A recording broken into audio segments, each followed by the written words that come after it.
I got to play Deadpool VR early at Summer Game Fest Play Days. So the setup was this whole big section that you can see me playing in here. They wouldn't let me record the screen directly, but it was similar to the gameplay that you see in the trailer. So what is it exactly? It's a VR exclusive action comedy built for Quest 3 and Quest 3S. It's developed by Twisted Pixel and Marvel Games. You embody Deadpool in a fully interactive, violence-packed sandbox where you're shooting, stabbing, throwing limbs, and unleashing mayhem with lots of, signature Deadpool humor.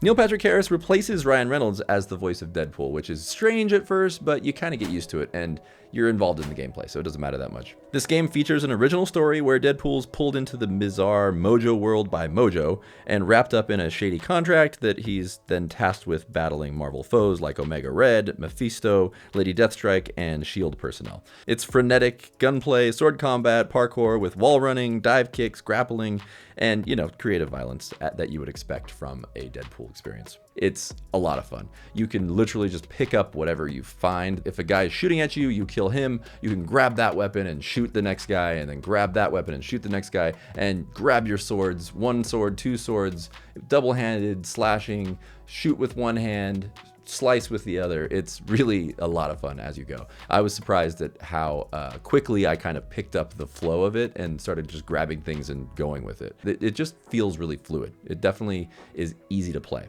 If you were just to see the gameplay by itself after a few seconds, you wouldn't necessarily know it was Deadpool unless you saw his arms.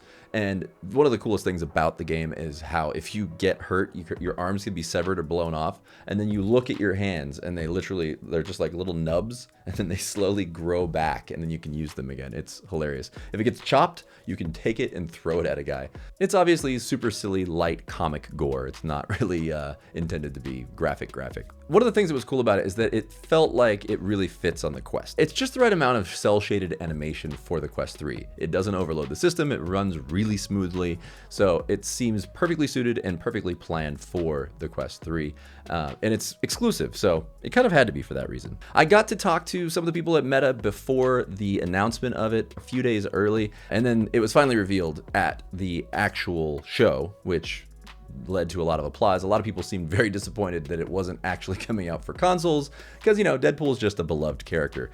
The truth is, I was hoping I would be more excited about it, and it's not that it's not fun, but it just doesn't feel super Marvel-ish, or it doesn't feel that Deadpool-ish. It's all about like that, like the audio of Neil Patrick Harris doing the character's voice, but there's not a lot visually on screen that makes you feel like, oh, this is a Marvel superhero game of any kind. It's not a bad thing necessarily. The gameplay itself is fun, but it just doesn't feel like I'm playing a Deadpool game, if that makes sense. There are elements that obviously make it Deadpool, but it almost felt like it could be any game if it was the same gameplay. So nothing against it. I'm still very curious, and I want to play the full version. Definitely with a little bit more comfort controls implemented, because I definitely got a little nauseous. Apparently there are comfort options and accessibility that are designed to reduce motion sickness and support longer play sessions. And I think I maybe just didn't set it to enough of a setting, because I definitely got a bit of motion sickness after I played that kind of lingered with me for the next couple hours. I actually had to skip a gameplay demo after this because I was a little bit wonky. I had to just sit down for a bit. I ate some lunch, that helped. All around, it was a lot of fun, but it's still early. It's a demo. There's no way to tell completely until the game actually comes out. And I think that with a bit more variety and seeing some more of the main bad guy characters and all that, it'll be much more of a vibe of Deadpool. But this was just a demo, so I can't judge it too much. It's just my initial impressions. Hopefully the full version is a lot more variety and a lot more interesting Deadpool feeling stuff.